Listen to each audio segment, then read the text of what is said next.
El tema de hoy es una generación con discernimiento. ¿Puedes decirlo conmigo?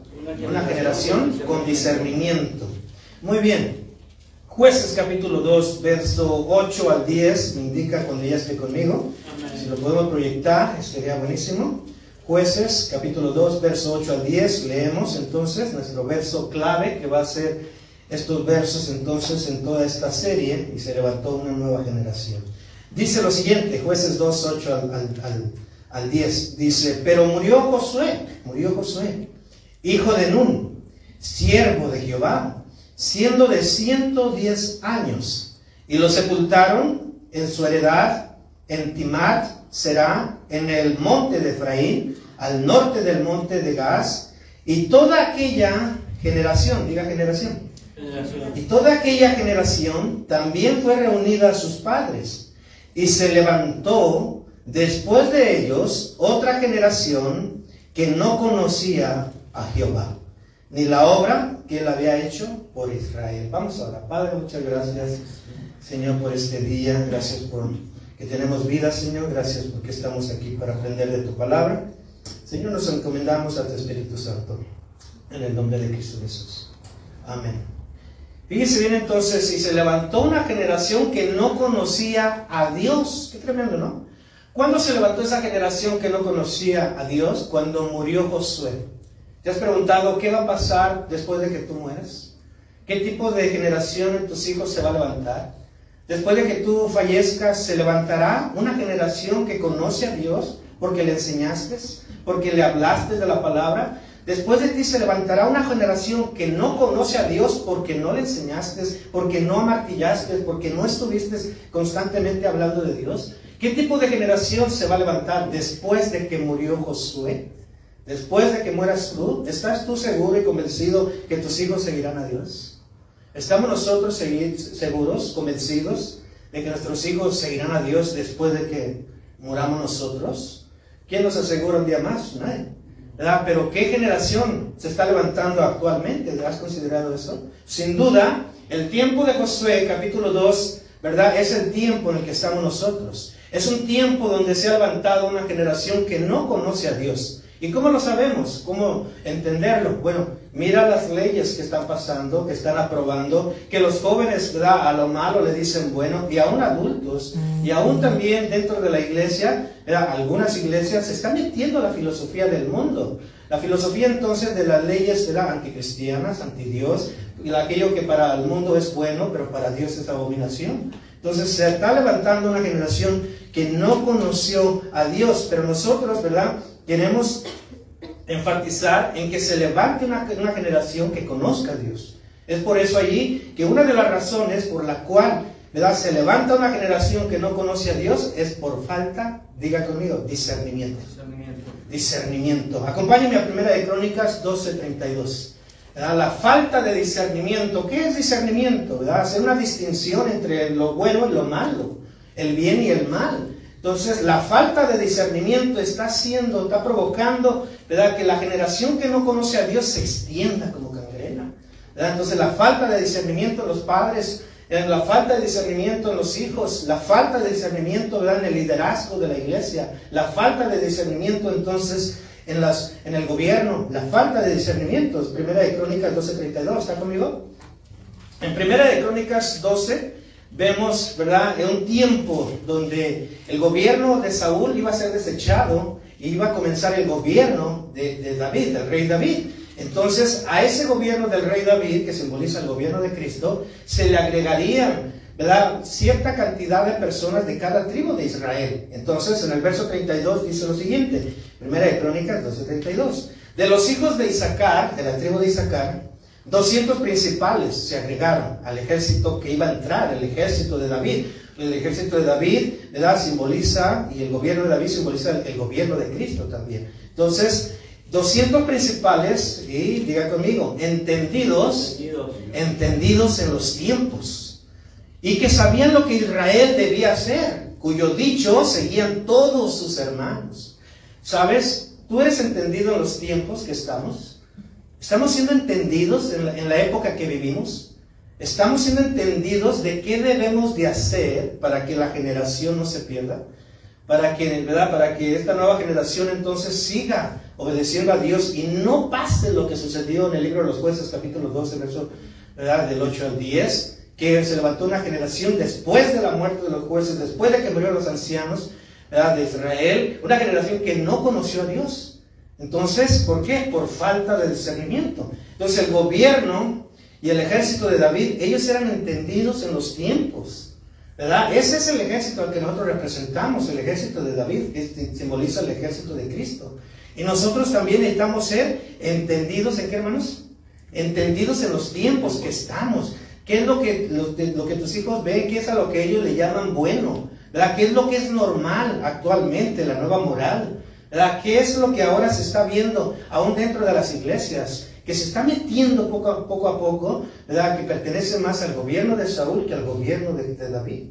Entonces el gobierno de Saúl simboliza el gobierno humano, el gobierno de David simboliza el gobierno espiritual.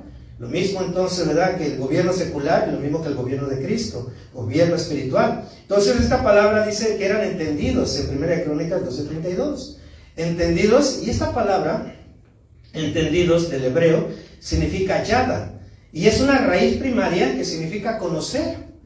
Entonces, ¿por qué, verdad, se levantó una generación en tiempo de Josué, después de Josué, que no conoció a Dios? Porque no conoció los tiempos, ¿verdad? La situación de la juventud en la que estaba entonces Josué. Esta misma palabra entendido significa comprender, porque no comprendió la condición de los jóvenes, la generación de Josué, los ancianos. Y eso me puede pasar a nosotros. También esta palabra entendido significa, hermanos, discernimiento. Diga discernimiento. ¿Verdad? Porque no tuvo discernimiento. Y nosotros, ¿verdad?, corremos el riesgo de que nuestros jóvenes se pierdan por falta de discernimiento, por no comprender su condición, por no distinguir, pero también significa dirigir, esta palabra entendidos, por no dirigir, ¿verdad?, a los principios bíblicos, por no dirigir entonces a la enseñanza de Dios. Esta misma palabra también significa entonces enseñar, ¿verdad? Entonces una generación se pierde cuando entonces nosotros no enseñamos quién es Dios, cuando no testificamos. ¿Ha hecho algo Dios contigo? ¿Ha hecho algo Dios por ti? Por ejemplo, a mí me sanó de HIV. Yo ya tenía la muerte segura, me daban 1 año de vida y Dios me sanó.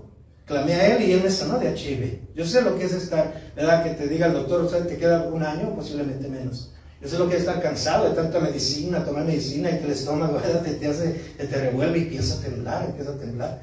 Yo sé lo que es estar así, pero el Señor me sanó. Y sería pecado que yo no testificara, que yo no contara las grandes maravillas que el Señor ha hecho conmigo, contigo. Sería pecado que nosotros no le contáramos a la nueva generación lo que Dios puede hacer con ellos. Sería pecado que nosotros no, ¿verdad?, contáramos entonces las grandezas que Dios ha hecho, sus entonces, ¿verdad?, favores que Él ha dado a nosotros. Entonces el propósito de este tema, una generación entendida en los tiempos, es que seamos cristianos, hermano, con discernimiento. ¿Con qué, hermanos? Con discernimiento. En los tiempos que estamos viviendo, tiempos de revolución moral, tiempos de cambio, tiempos de verdades relativas, tiempo de leyes, ¿verdad?, de aborto, tiempos entonces, sin duda, como Pablo le describió a Timoteo, tiempos peligrosos, ¿cierto o no? ¿O tiene usted discernimiento para distinguir en el tiempo que estamos? ¿O está usted, ¿verdad?, metido en la condición del mundo, que no discierne, que no ve en lo espiritual toda la perversión, todo lo que está sucediendo, ¿verdad? Pero lo peor sería que como iglesia no enseñáramos. Hay entonces, ¿verdad?, una carga que en mí, entonces ahora de instruir, ¿verdad?, a Jerry a los más jóvenes y yo también a los jóvenes y usted también a sus hijos, ¿verdad? Tenemos nosotros entonces que preocuparnos y enseñarles la verdad del Evangelio, lo que realmente a Dios, ¿verdad?, o lo que Dios realmente llama bueno y lo que Dios realmente llama malo. Esa es entonces, ¿verdad?, la responsabilidad de nosotros. Esa era la responsabilidad de los ancianos en el tiempo de Josué, pero no la cumplieron, no la hicieron, no la ejecutaron, ¿verdad? Y entonces el resultado fue, se levantó una generación que no conoció a Jehová. Qué tremendo, ¿no? Qué triste. Entonces, ahora, El problema, vamos a mirar el problema de no discernir los tiempos. El problema de no discernir los tiempos.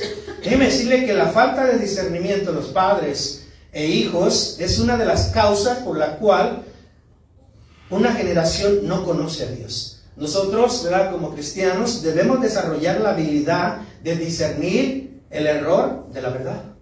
El error y la verdad. Lo bueno y lo malo. Los lenguajes originales de la escritura, de este pasaje de discernimiento, ¿verdad?, cuenta o da la idea, la palabra principal hebrea, de que es una palabra con variantes, que por ejemplo, en el Antiguo Testamento la palabra discernimiento significaba discriminar. ¿Qué significaba, hermanos? Discriminar. Discriminar. Ahora en nuestros tiempos no podemos usar esa palabra, ¿cierto?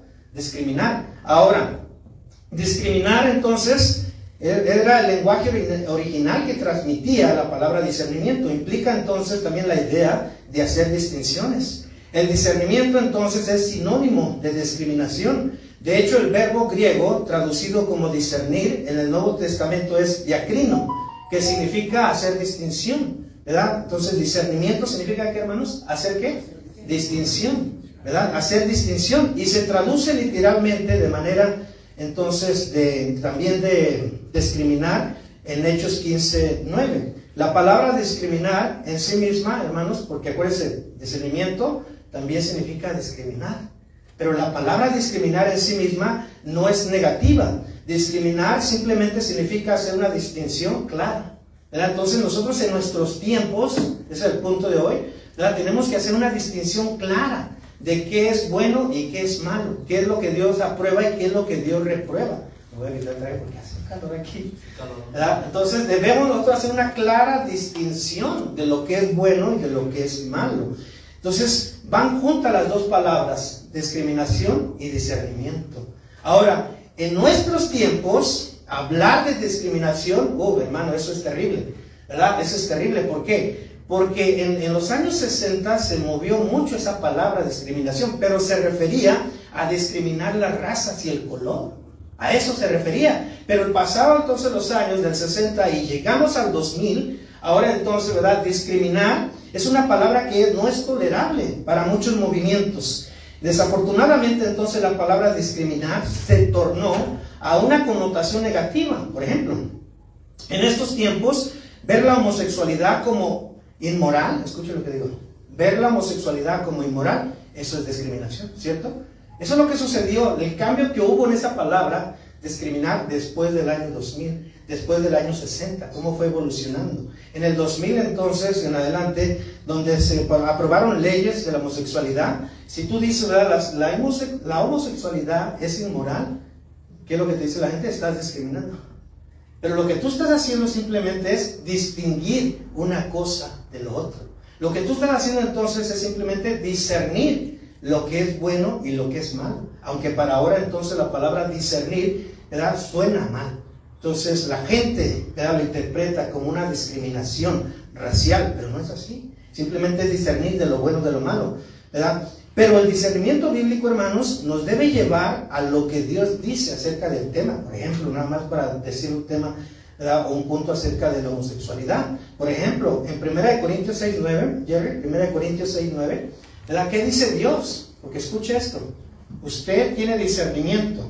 Porque hay gente, ahorita ya actualmente hay iglesias que dicen, no, el amor triunfa ante todo, ¿verdad? Y si ellos se aman, ¿verdad?, y son dos hombres, pues déjalos que se casen.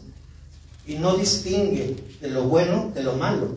La iglesia actualmente, muchos están diciendo, bueno, si ellas son dos mujeres y se aman, déjenlas, el amor triunfa, el amor triunfa.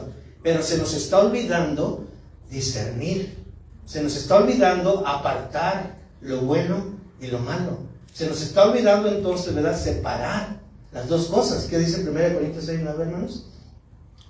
Dice, ¿no sabéis que los injustos no heredarán el reino de Dios? Ahora dice, no erréis, ni los fornicarios, ni los idólatras, ni los adúlteros, ni los afeminados, ni los que se echan con varones. O sea, ese tipo de gente, aunque en el gobierno actual, que representa el gobierno de Saúl, es legal y es políticamente, ¿verdad?, bueno, Dios dice que no, ¿cierto o no? Dios dice que no. Ahora, Dios aquí nos da el discernimiento para poder entender lo que es correcto delante de Él, no lo que es correcto políticamente, porque políticamente es correcto lo que estamos mirando, ¿cierto? Acerca entonces de dos varones o dos mujeres que se unen en matrimonio. Entonces, si tú distingues esto y dices, ¿sabes qué? Yo estoy a favor del diseño de Dios. Yo estoy a favor de lo que la Biblia dice. Estás discriminando. ¿Cierto o no? Estás discriminando. Pero en la antigüedad, en el lenguaje hebreo, la palabra discernimiento significaba discriminar. Y la palabra discriminar significaba separar lo bueno de lo malo. Entonces, nosotros tenemos que seguir el significado de lo que la Biblia dice, ¿verdad? Lo que la palabra de Dios dice. Y separar lo que Dios separa. Entonces, sugerir también, escucha esto, sugerir que las esposas deben someterse a sus maridos es inaceptable y se califica como discriminación injusta en el feminismo. Hay un movimiento, ¿sí sabes este movimiento, verdad? Movimiento feminismo, donde se levantan mujeres, ¿verdad? Que siguen sus derechos y pues tienen sus derechos. Pero entonces ellas agarran una posición donde dicen, no, obedecer al hombre, no, eso es discriminación, eso es entonces injusto. ¿Sí te has escuchado eso? ¿Verdad? ¿Has escuchado eso o no? Amén. Bueno, las mujeres no escuchan, ¿verdad? Entonces no escuchan, mujeres tápense ahorita. Pero sugerir que la mujer debe, ¿verdad?, someterse al marido, eso es discriminación injusta para este movimiento entonces feminista. ¿Ya? Pero ¿qué dice la Biblia? Tenemos que distinguir, tenemos que separar, ¿verdad? ¿Qué dice la Biblia? Efesios 5:22. Efesios 5:22, solo por mencionar un texto, que hay muchos, dice lo siguiente. Las casadas, ¿cuántas están casadas? Levanten la mano las casadas. Casi no querían levantarla, ¿verdad? Levanten la mano las casadas. Entonces las casadas, escucha esto. O sea, no me hagan caso a mí, ¿cierto, hermanos? Escuchen y vean la Biblia, lean la Biblia. A mí que dice Efesios 5:22, las casadas, bueno, ya levantaron la mano, ¿verdad? Las casadas estén sujetas. Pero escucha esto, no dice estén con sus jetas, sino estén sujetas, estén sujetas a sus propios maridos, como al Señor. ¿Cuántas de ustedes se sujetan al Señor? ¿Cuántas mujeres? Ahorita los hombres cierren los oídos, ¿verdad? ¿Cuántas mujeres se sujetan al Señor? ¿Ninguna? Levanten la mano las mujeres que se sujetan al Señor. Ay, poquitas. Ay, qué bárbaras. ¿Verdad? Entonces dice, pero así como al Señor también, ¿verdad?, sujetarse al marido. O sea, tiene que ver entonces como estar en un mismo sentir, ¿verdad? En una misma mente, en un mismo pensamiento, en un mismo propósito, no como divididos en dos propósitos diferentes, en dos pensamientos diferentes, porque podrán andar dos juntos si no estuvieran de acuerdo. No, eso es lo que quiere decir Efesios, ¿verdad? 5:22. Colosenses 3:18 también, pero hay muchos versos. Entonces, sugerí también que los hijos, escucha esto, Jerry, ¿verdad? Emanuel, Jorge, sugerir que los hijos se sujeten a sus padres, obedezcan a sus padres, también se etiqueta como discriminación injusta. ¿Sí? Ay, no, o sea, ahorita ya en muchos estados es legal que el niño menor de edad puede decidir su sexo. Puede él decir qué es lo que se cataloga. Y cuidado que el padre le llame la atención. Cuidadito, porque se lo llevan a la cárcel. Se ha discernido esto, ¿verdad? En estos tiempos. Se ha discernido en el tiempo que estamos, ¿verdad? O sea, sus hijos menores de edad tienen autoridad. Y usted como padre, ¿verdad?, que todavía le mantiene la edad de comer y todo, no le quita la autoridad al Estado, ¿verdad?, al gobierno. Entonces se ha discernido eso. Pero ¿qué dice la Biblia? ¿Qué dice la Biblia? Efesios 6:1. Efesios 6:1, Jerry. Efesios 6:1 dice lo siguiente. Hijos. ¿Cuántos son hijos? ¿Cuántos tienen a sus padres, aunque son mayores? Aunque son, bueno, porque va para usted también, ¿verdad? Y va para mí. Dice, hijos, obedeced en el Señor a vuestros padres, porque esto es justo. Qué tremendo, ¿no? O sea, también nosotros no nos salvamos, ¿verdad? Tenemos hijos, pero también nosotros somos hijos. Y tenemos que obedecer a vuestros padres. Amén. Siempre que hablo con mi mamá, me dice, hijo, cuida a la florecita, le dice florecita a mi esposa. Cuida a la florecita, cuídala bien, trátala bien. Siempre me dice lo mismo, ¿verdad? ¿Yo qué tengo que hacer, hermanos?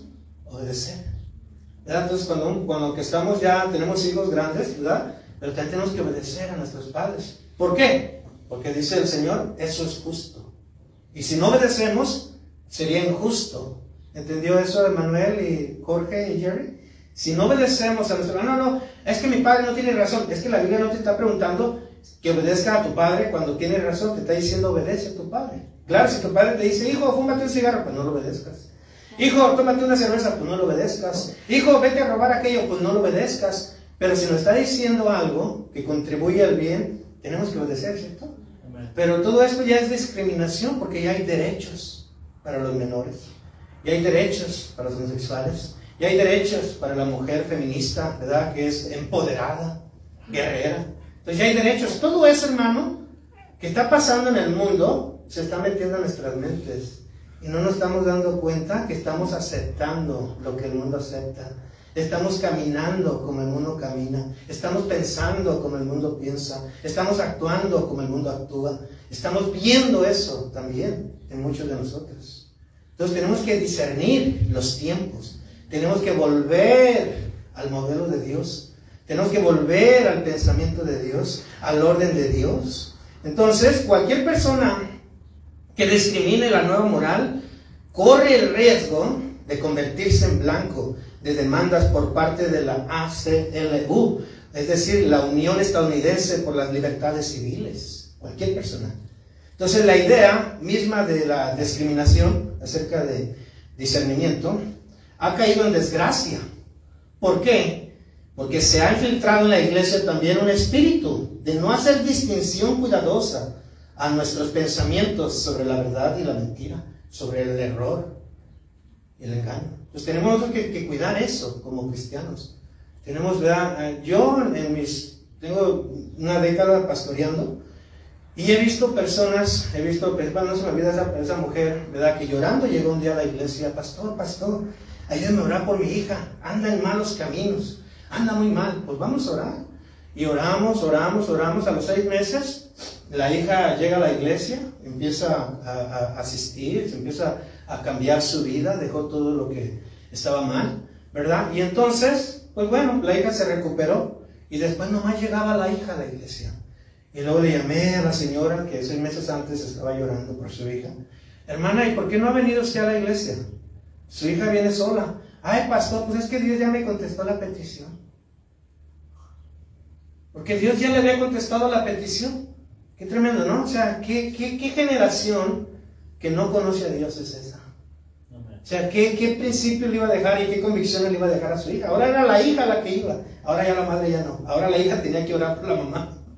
Entonces, qué tremendo, ¿no? O sea, los principios, hermano. Los principios de Dios son eternos. El cielo y la tierra pasarán, pero la palabra de Dios permanece para siempre. ¿Verdad? Qué tremendo. Entonces, una generación con discernimiento. Pasemos a ese punto. El primer libro de Crónicas nos dice que la generación de David tenía discernimiento de los tiempos en que se encontraba. ¿Verdad? Entonces, al igual nosotros en nuestro tiempo, la generación de Cristo, que no somos generación que pertenece a Cristo, debemos también tener discernimiento de los tiempos en los que nos encontramos. El contexto del pasaje nos dice que el pueblo de Israel estaba bajo el gobierno de Saúl.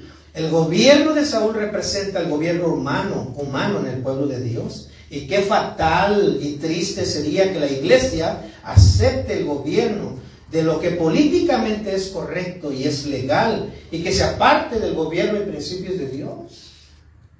Muchas de las iglesias, ya no ha visto usted, quiero decir esto con todo respeto, pero la iglesia, este edificio, los dueños de este edificio, en su Facebook, en su plataforma, en su web, tienen la bandera gay. Qué triste, ¿no? Qué triste. Y yo no sabía eso, apenas me enteré hace poco. Con esto no estoy diciendo que tengo que salir corriendo rápido. Pero, o sea, qué triste. O sea, que ese gobierno de Saúl, el gobierno secular humano, se penetre, se meta dentro de la iglesia y se use como algo normal. Qué triste. Entonces, ahora, ¿hay consecuencias por apartarse del gobierno de Dios? Pregunto yo. Pues claro que sí. 1 Samuel 28:16. Saúl, que representa el gobierno humano, se apartó del gobierno de Dios. Saúl se apartó del gobierno de Dios. Y tú como cristiano puedes ir caminando en los caminos de Dios. Puedes decir, ¿sabes que yo soy cristiana? Soy cristiano. Pero si te llegas a apartar de lo que es éticamente correcto, moralmente correcto, ¿verdad? En lo que Dios te llama correcto, y sigues el camino de Saúl, y sigues el camino, la idea, el pensamiento, la actitud, ¿verdad? Las acciones del mundo, te estás apartando de Dios. Y eso es terrible. Que nosotros estemos de acuerdo con lo que políticamente es correcto, que es inmoral para Dios. Entonces dice 1 Samuel 28:16, entonces Samuel, era el profeta Samuel, dijo, ¿y para qué me preguntas a mí? ¿A quién le está hablando? ¿Con quién está hablando? Con Saúl. Tú le está diciendo Samuel a Saúl, ¿y para qué me preguntas a mí? Si Jehová se ha apartado de ti y es tu enemigo. Qué tremendo, ¿no? Que tengamos a Dios por enemigo, hermano. ¿Te puedes imaginar qué terrible es caer en manos de Dios vivo? ¿Verdad? Qué terrible que tengamos a Jehová por enemigo. Pues si nosotros aceptamos, si no tenemos discernimiento y aceptamos la ideología del mundo que es políticamente legal, somos enemigos de Dios. ¿Sí sabe eso, no? Somos enemigos de Dios. Todo lo que vaya en contra de la Biblia es enemistad con Dios. Eso dice Santiago 4:4. Todo. ¿O no sabéis, oh almas adúlteras, que la amistad con el mundo es enemistad con Dios? ¿Verdad? Entonces todo lo que es políticamente amigo del mundo se considera enemistad con Dios. Pues bueno, entonces aquí Saúl, que representa el gobierno humano, ya era enemigo de Jehová. Y sabemos que terminó mal Saúl, ¿cierto? Terminó mal, terminó suicidándose él mismo. Entonces, como cristianos tenemos la responsabilidad de mantenernos fieles a nuestros principios morales, espirituales, conforme a la palabra de Dios lo demanda, y transmitirlo a esta nueva generación. Transmita los principios de Dios a su generación. Transmita los principios de Dios a sus hijos. Si usted no quiere que se levante una generación que no conoció a Dios. Amén. Que no conoció a Dios. Testifique lo que Dios ha hecho en usted. Ya no tenga vergüenza. Cuente las grandezas de Dios. Si usted no quiere que esta generación no conozca a Dios. Entonces, en este contexto histórico del primer libro de Crónicas, capítulo 12, Israel estaba listo para un cambio, transición, en el cual Dios gobernara por medio del rey David, el cual David es un tipo de Cristo. Y ahorita nosotros como iglesia debemos estar listos para esa transición, ¿verdad? De ser gobernados por Cristo, ser gobernados por el gobierno de la Biblia, por el gobierno de Dios, ser gobernados por Cristo, que no venga una ideología y nos quiera tumbar. Los principios que ya están en la Biblia, lo que es correcto, lo que dice la Biblia es correcto, lo que dice la Biblia es verdad, lo que dice la Biblia es eterno, que no nos movamos de nuestros principios. Entonces así estaba el tiempo de David. Ese ejército estaba listo para esa transición y nosotros debemos también estar listos, ¿verdad? Y siempre en ese tipo de pensamiento de este gobierno de David. Jesús vino a restaurar la condición de su tiempo. Eso es lo que vino Jesús, a restaurar lo que se había perdido en el Edén, la condición, el carácter, ¿verdad? La manera de pensar del ser humano. Eso vino a restaurar Jesús, ¿verdad? Entonces, ¿cuáles eran las características del gobierno en tiempos de Jesús? ¿Cuáles eran? Jesús tenía discernimiento de cómo era su gobierno, ¿verdad? Lo que gobernaba alrededor de ese mundo, el mundo antiguo. Jesús tenía discernimiento de cuáles eran entonces, ¿verdad?, las conductas de las personas en tiempos de Jesús. Él tenía discernimiento. Debemos tener discernimiento también nosotros. Bueno, vamos al segundo punto, gobernantes del tiempo de Jesús. Vamos a mirar quiénes eran. Vaya a Lucas 3:1. Lucas 3:1 para mirar los gobernantes del tiempo de Jesús, pero también para hacer una aplicación actual. ¿Cómo son los gobernantes de nuestros tiempos? Tenemos que discernir los tiempos, ¿verdad? Lucas 3:1, ¿está conmigo? Lucas 3:1 dice lo siguiente, punto número 2, gobernantes del tiempo de Jesús y la aplicación actual. Lucas 3:1 dice, en el año 15 del imperio, diga Tiberio César, de Tiberio César, siendo gobernante de Judea, diga Poncio Pilato y Herodes Tetrarca, 3 gobernantes del tiempo de Jesús. Herodes de Tetrarca de Galilea y su hermano Felipe, tetrarca de Iturea y de la provincia de Traconite, y Lisanias, tetrarca de Abilinia. Vamos a mirar estos tres personajes: Tiberio César, Poncio Pilato y Herodes Tetrarca. Muy bien, número 1, Tiberio César. Vamos a mirar el tiempo de Jesús, cómo era el gobierno en el tiempo de Jesús. Tiberio César era el gobierno mayor o entero, ¿verdad? A él se describe entonces como, bueno, Tiberio el César, como que era entonces el gobernador de todas las regiones. Ese es, ¿verdad? Tiberio César. Este Tiberio César era de inclinación homosexual. ¿Cómo era él? De inclinación homosexual. Búsquelo usted, en Wikipedia, donde usted quiera. ¿Verdad? Pero este gobernante era entonces de inclinación homosexual y pervertido sexual y pedófilo. Entonces, eso era entonces, ¿verdad?, como era este gobernante. Y es exactamente lo que está sucediendo en nuestro tiempo. El gobierno actual, ¿verdad?, aprueba políticamente correcto la homosexualidad, ¿verdad? La pedofilia está por entrar. ¿Verdad? La relación entonces de sexuales de mayores con menores de edad. Está por entrar.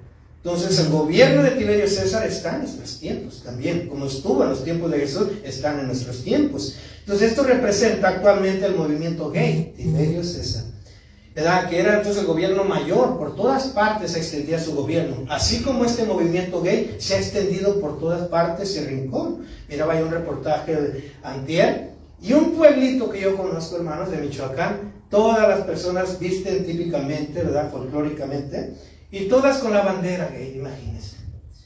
En los más rincones remotos, ahí estaban con la bandera gay. Tiberio César gobernaba en los rincones más remotos. Ahora este movimiento ha entrado también, así como entró el gobierno de Tiberio César, así ha entrado también esto. Entonces esto representa actualmente al movimiento gay. En la reunión, déjeme decirle esto, en la reunión gay Bogotá, Colombia, 2019, llegaron a 3 conclusiones, ¿verdad? El board, la directiva del movimiento gay, en su junta, ¿verdad?, anual de Bogotá, Colombia, en el año 2019. ¿Cuáles eran esas 3 conclusiones? Número 1, la primera es que el movimiento gay estaba detenido, no podía avanzar en el 2019. Querían que avanzara más, se extendiera más su gobierno, estaba detenido, pero ¿cuál era la culpa? Bueno, dijeron ellos en su primera conclusión, la culpa son los cristianos evangélicos. Los cristianos evangélicos, ¿verdad?, no aprueban, discriminan entonces nuestra tendencia y ellos tienen la culpa. Esa es su primera conclusión. ¿Sabe, hermano? Nosotros, bueno, no nosotros, pero el Evangelio, hermano, tiene el discernimiento para discriminar esas actitudes, ¿verdad?, esas malas tendencias. La Biblia seguirá siendo estorbo al pecado, hermanos. Amén. La Biblia seguirá siendo estorbo. Pues eso es lo que decía la primera conclusión. Y la segunda conclusión, dijeron ellos, ¿verdad?, o más bien lograron tratar el acuerdo con la Iglesia Católica y llegaron a un precio. Fíjate, el movimiento le llegó a un precio, le ofreció dinero a la Iglesia Católica, y dijo el Papa Francisco, y también en el mismo año 2019, en esas juntas, las personas homosexuales tienen derecho a estar dentro de una familia, y eso es verdad. Son hijos de Dios. ¿Son qué, hermanos? Son hijos de Dios. Dijo, ¿serán hijos de Dios? Dice la Biblia que todo aquel que recibe a Jesucristo, ¿verdad?, se arrepiente de sus pecados, ¿verdad?, es llamado hijo de Dios. Pero todo aquel que no se arrepiente de sus pecados no es hijo de Dios, es creación de Dios.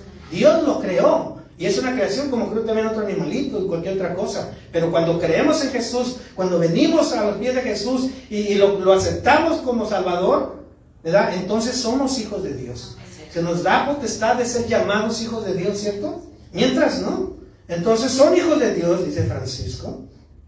Tienen derecho a una familia. No se puede echar de una familia a nadie, ni hacerle vida imposible por eso. Lo que tenemos que hacer, escucha esto, lo que tenemos que hacer es una ley de convivencia civil. Tienen derecho a estar cubiertos legalmente. Yo defendí eso, dice el Papa Francisco. Yo defendí eso.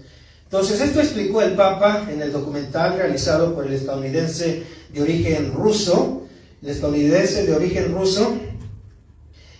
Benny Askenesky, qué raro, ¿verdad?, en octubre del 2019. Yo defendí eso, que tengan derechos legales. O sea, él está de acuerdo. ¿Dónde está el discernimiento?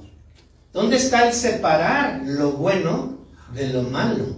Recuerden, 1 Corintios 6 dice que no erréis, ¿verdad? O no sabéis que ni los fornicarios, ni los adúlteros, ni los que se echan con varones, ni los afeminados entrarán al reino de Dios, al reino de los cielos. Entonces, este, hermano, es de vida o muerte, ¿cierto? O sea, es de eternidad. Amén. No es un juego, no es cualquier cosa, depende de nuestra eternidad. Entre separar el bien y el mal, entre tener discernimiento, entre discriminar lo que es correcto.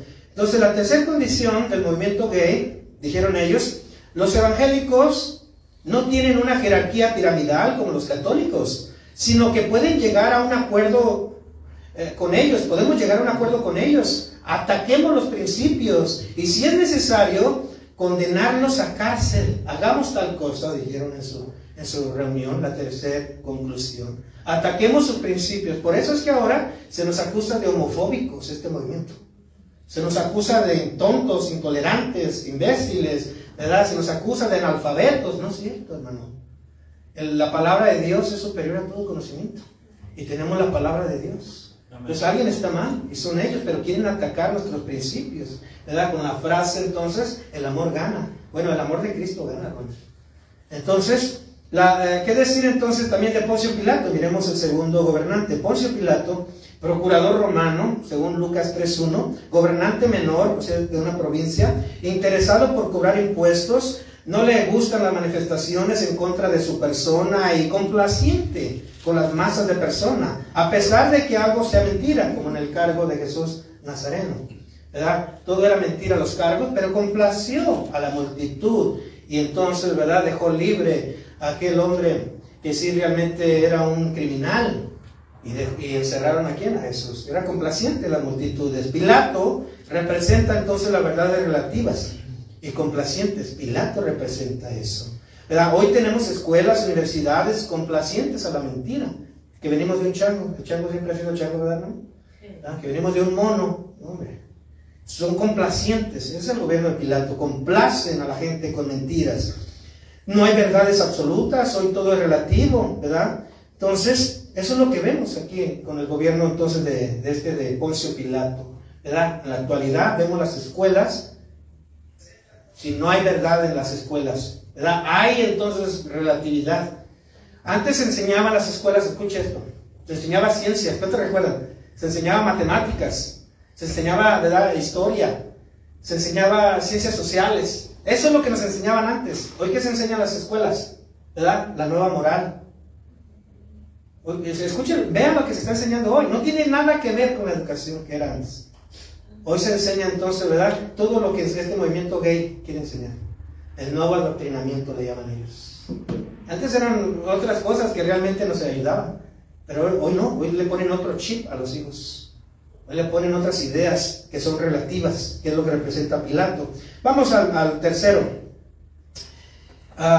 Herodes el Grande, Herodes tetrarca, también lo llama la Biblia. Era un hombre sin escrúpulos. ¿Cómo era Herodes el tetrarca? Hombre sin escrúpulos, ¿verdad? Es decir, entonces, alguien que no tiene escrúpulos es alguien que no tiene conciencia.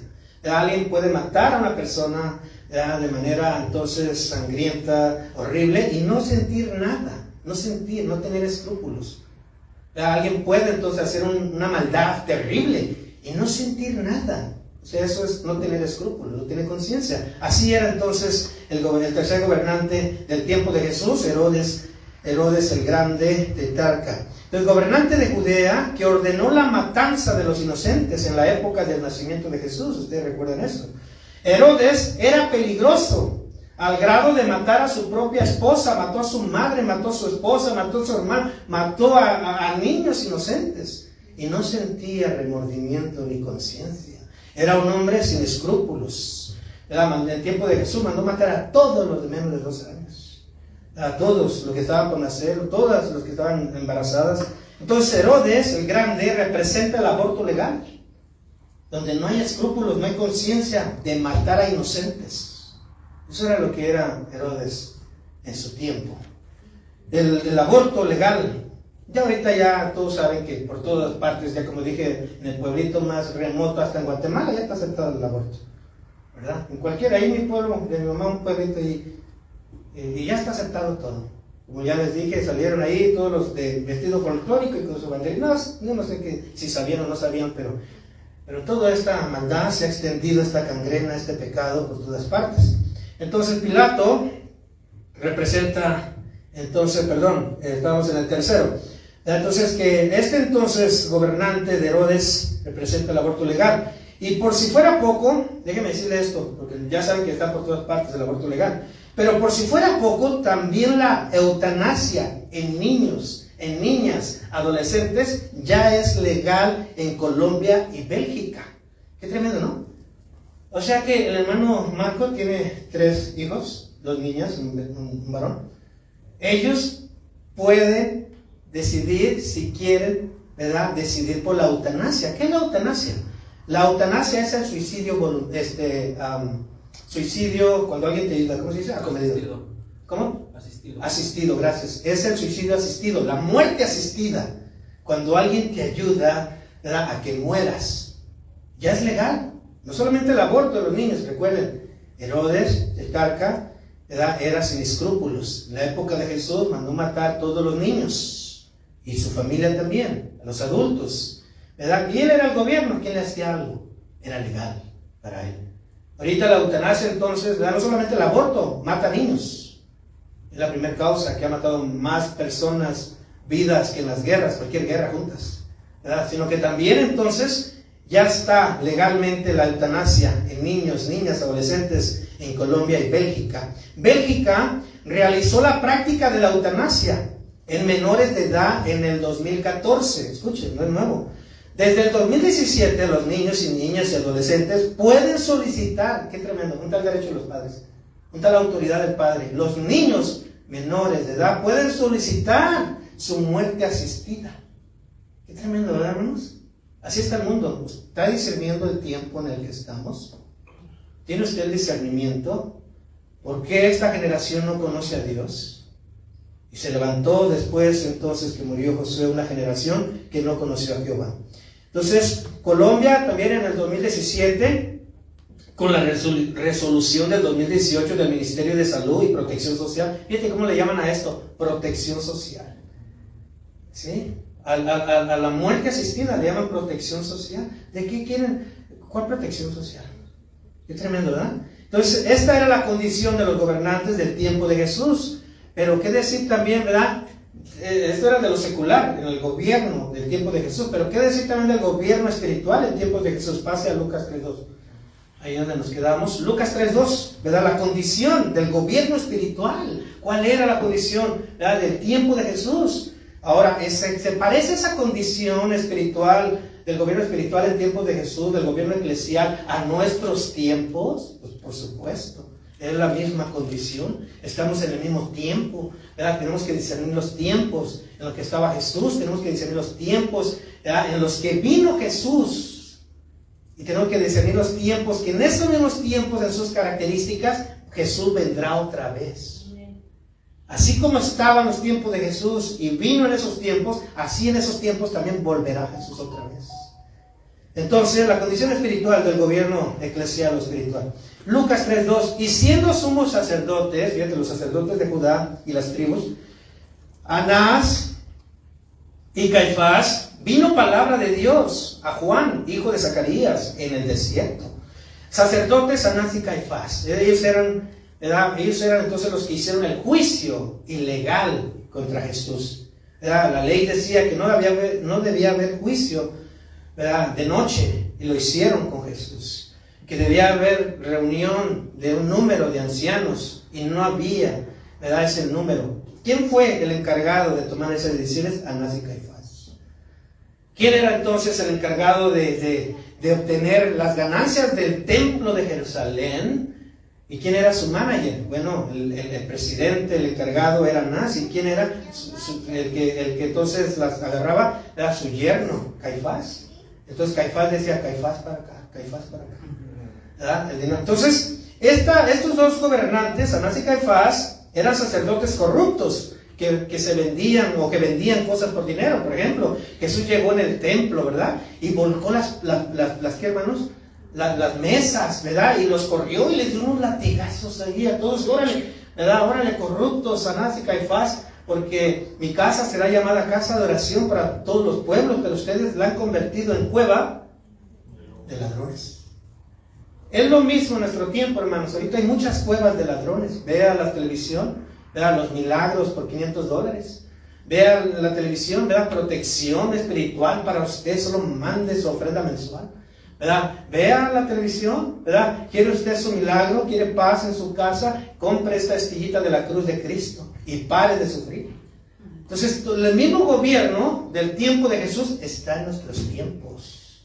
Hay gente, sacerdotes, ¿verdad? Pastores, profetas, apóstoles falsos que venden todo por dinero. Ese era el tiempo entonces también de Jesús. Jesús no se equivocó entonces al decir que habían convertido la casa de Dios en cueva de ladrones. Entonces, Anás y Caifás representan la iglesia de la prosperidad. Todo vende, ¿cierto? Es el mismo tiempo en el que estamos. La tercera característica y última de los entendidos en los tiempos. Bueno, vamos a mirar que la generación de David eran entendidos en los tiempos. Esa es la última característica y punto. Regresa a 1 Crónicas 12:32. Entonces vamos a mirar sus características. ¿Cómo eran ellos, la generación de David? ¿Verdad? Sin duda, todos sabemos que una generación como David ya no se levantó otra, hermanos. Fue una generación triunfante, victoriosa, ¿verdad? Guerrera. Una generación que luchaba por las cosas de Dios, que peleaba por ganar terreno de Dios. Una generación temerosa de Dios, una generación conforme al corazón de Dios. Fue la generación de David, ¿cierto, hermanos? No fue una generación perfecta, pero sí fue una generación que obedecía a Dios. Entonces, 1 Crónicas 12:32, de los hijos de Isaacar, 200 principales entendidos en los tiempos, y que sabían, escuchen esto, y que sabían lo que Israel debía de hacer, cuyo dicho seguían todos sus hermanos. Tenían discernimiento, es decir, entendidos. Y esta palabra entendidos aquí es la palabra yada, que significa discernimiento, como ya lo habíamos dicho. También significa entender ¿qué? Los tiempos. También significa reconocer ¿qué? Las leyes que están entrando, todo lo que está sucediendo a nuestro alrededor, ¿verdad? Reconocer, también significa responder. Ellos respondieron a su tiempo. ¿Y cómo respondieron? Porque ellos sabían lo que Israel debía de hacer. ¿Te han preguntado qué van a responder tus hijos a estos tiempos? ¿Saben tus hijos qué es lo que deben de hacer en estos tiempos? ¿Verdad? Hermano Francisco, Marco, tienen niños chiquitos, no están tan chicos, ¿verdad? Y no debemos de pensar que están tan chicos como para no, ¿verdad? Estar amartillando. Primero preguntar, ¿qué piensas de lo que está sucediendo, verdad? ¿Qué piensas de lo que está sucediendo en las escuelas? Que ya llegan, me estaba diciendo a mí ayer y su hermano, Emanuel, que en su escuela, ¿verdad? Los que llegan allá a su clase, unos van vestidos de niña, y son jovencitos, son niños, ¿sí, verdad?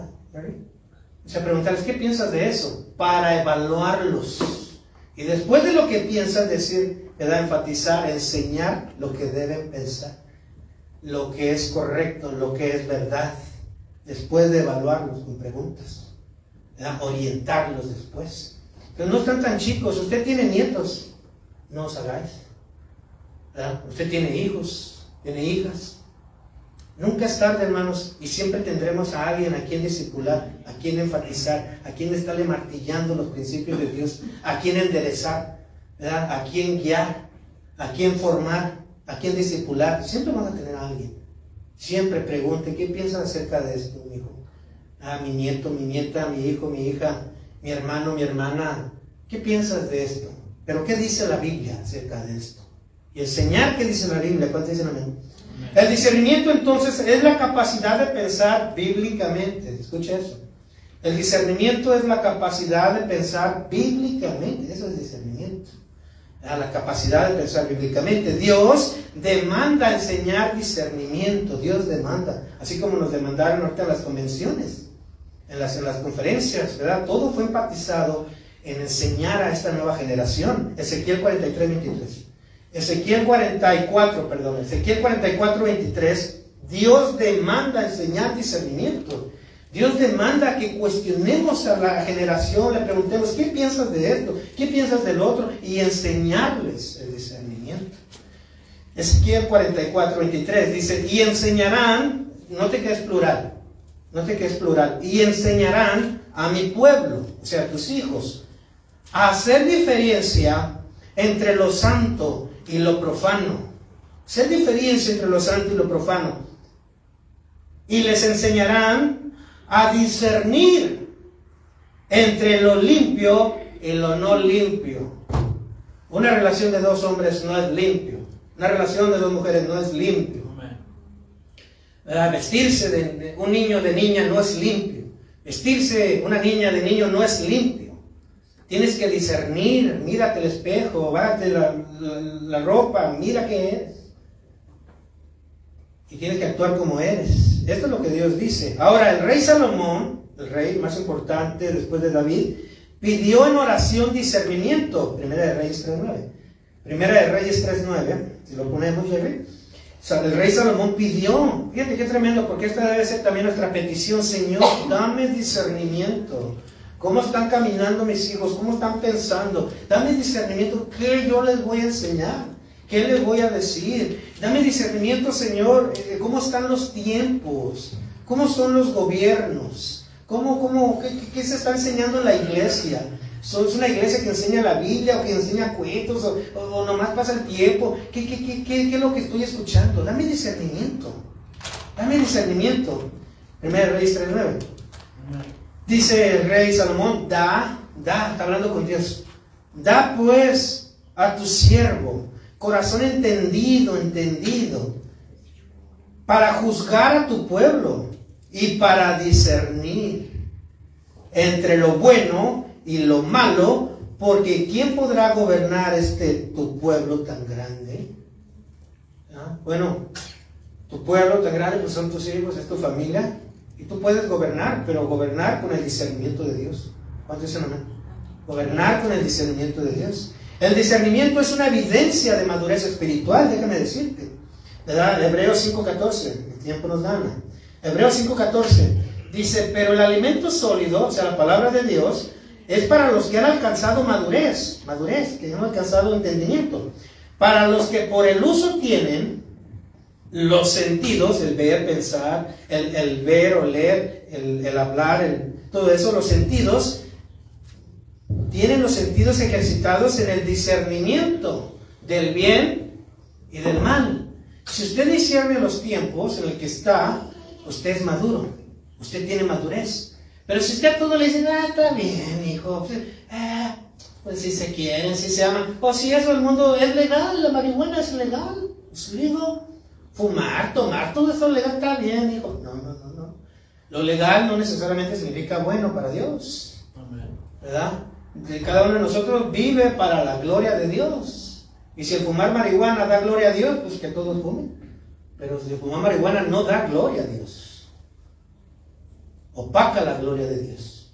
Entonces, eso es. Ahora, ya está escrito que la iglesia sufriría persecución por causa de querer vivir de acuerdo a las palabras de Cristo. Vaya 1 Timoteo 3.12, 1 Timoteo 3.12. Yo se lo leo, 2 Timoteo, 3.12. Dice así, y también, todos los que quieran vivir piadosamente en Cristo. ¿Cuántos de ustedes quieren vivir piadosamente en Cristo? Todos los que quieran vivir piadosamente en Cristo Jesús padecerán persecución. ¿Qué padecerán? Persecución. Nos van a llamar analfabetos, ignorantes, homofóbicos, tontos, de todo nos van a llamar. Pero nosotros tenemos que permanecer en la palabra, hermano.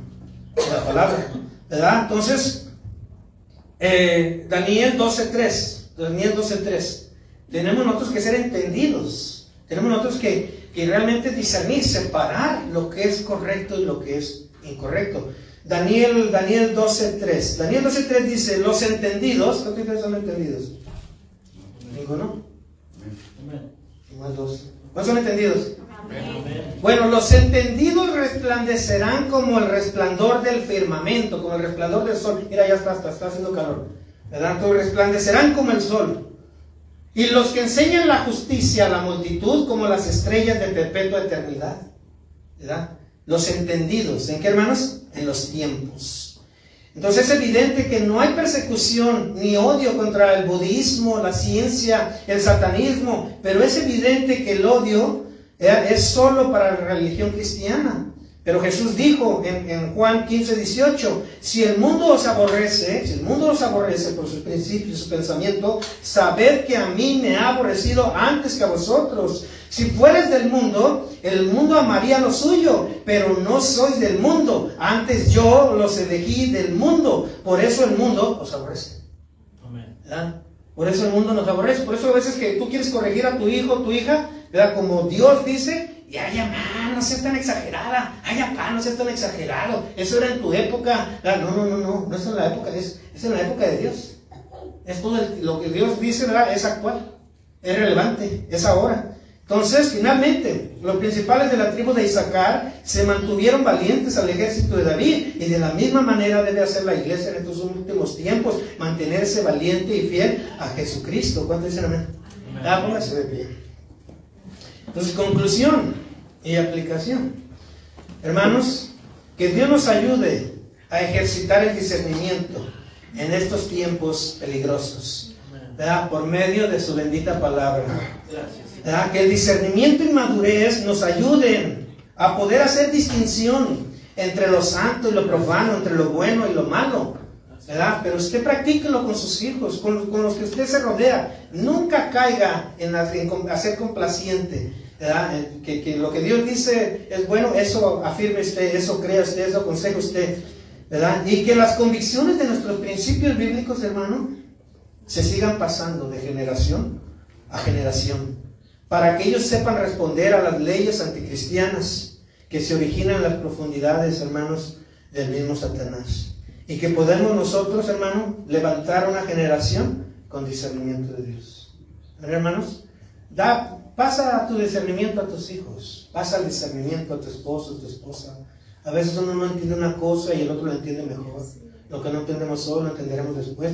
Pero no perdamos el discernimiento. También, hermanos, cierre sus ojos. Padre, muchas gracias por tu palabra, Señor. Gracias porque estamos en tiempos difíciles, tiempos donde a veces nuestros hijos a lo malo le llaman bueno, a lo bueno le llaman malo, Señor, y donde es difícil esa línea delgada, Señor, de estar a tu lado o del lado, Señor, de lo que es moralmente, Señor, correcto, políticamente correcto, Señor, pero es incorrecto delante de ti, Señor.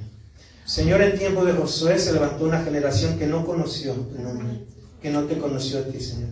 Ayúdanos a nosotros, Señor, a no olvidarnos de tus favores, Señor, y poderlos, Señor, también testificar a los demás, Señor. Ayúdanos a corregir, Señor, a nuestros hijos en lo que es verdad, aunque a veces nos duele, Señor, que ellos no aceptan o les cuesta, Señor, entender. Ayúdanos a orar también por ellos, para que ellos caminen en tus verdades, en tus principios, caminen, Señor, de acuerdo a tu palabra. Muchas gracias, Padre. En el nombre de Jesús, llévanos con bien. Amén. Amén. Amén. Que Dios nos dé discernimiento, hermanos. Amén.